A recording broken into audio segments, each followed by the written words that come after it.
இப்போ நம்ம காடை கிரேவி பண்ண போகிறோம். பாருங்கள், நல்ல காடையை வந்து நம்ம நல்லா சுத்தம் பண்ணியாச்சு. எவ்வளோ க்ளீனாக அந்த குடல்லாம் எடுத்து நல்லா சுத்தம் பண்ணியாச்சு. இப்போ நம்ம வந்து காடை கிரேவி எப்படி செய்யறதுன்ட்டு பார்க்கலாம். காடை கிரேவிக்கு எண்ணெய் ஊற்றியாச்சு.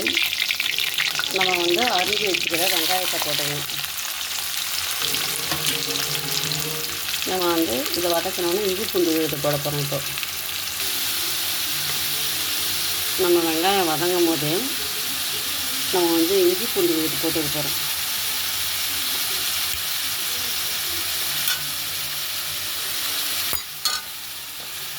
போட்டு நல்லா வதக்கிக்கணும்.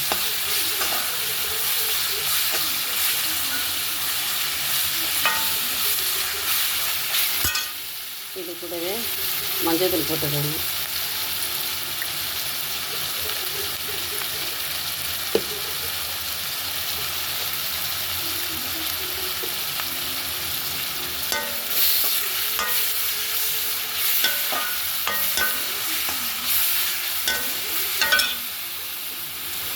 வெங்காயம் நல்லா வதங்குது. நம்ம தக்காளி போட்டுக்க போகிறோம்.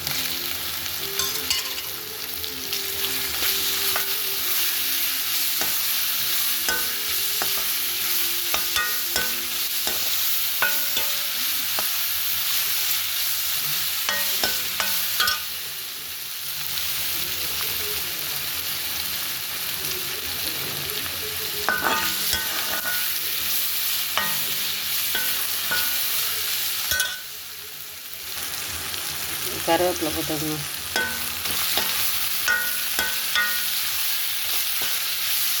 இது கூடவே காடையை போட்டுக்கலாம்.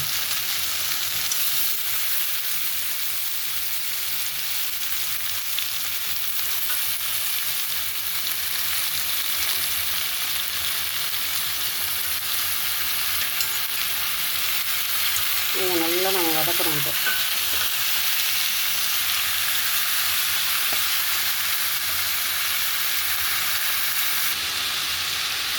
பாருங்கள், நல்லா வதங்கிட்டுருக்கு காடை.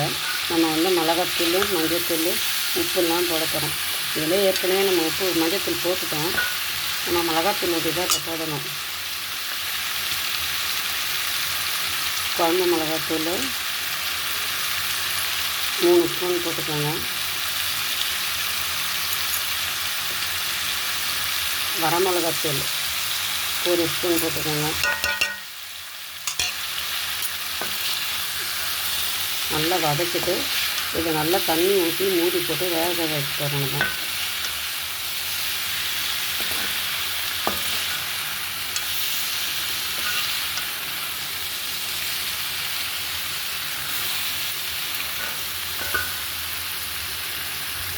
பாருங்கள், நல்லா கரட்டியாச்சு. நம்ம தண்ணி ஊற்றிக்கிறோம்.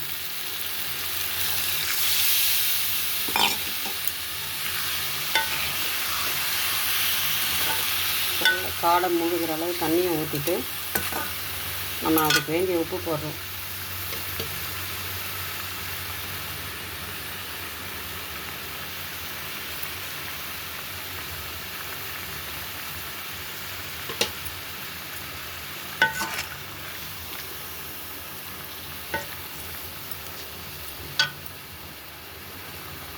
பாருங்கள், நல்லா கொதிக்குது. நல்லா இதை மூடி போட்டு ஸ்லோவில் வச்சிடலாம். இதை பாருங்கள் எப்படி கொதிச்சிருக்குன்னு பார்ப்போம். பாருங்கள், நல்லா கொதிக்குது. இன்னும் கொஞ்சம் ட்ரை ஆகணும்.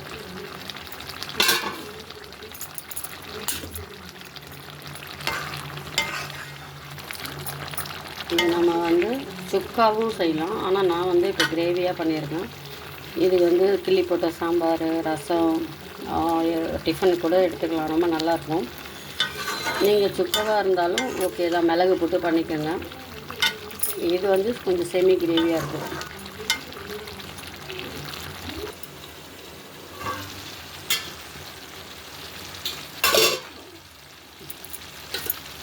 இது ஃபுல்லாக ரெடி ஆகிடுச்சு. உங்களுக்கு வேணுன்னா இன்னும் கொஞ்சம் ட்ரை ஆகிக்கோங்க. நான் இதிலே இறக்க போகிறேன்.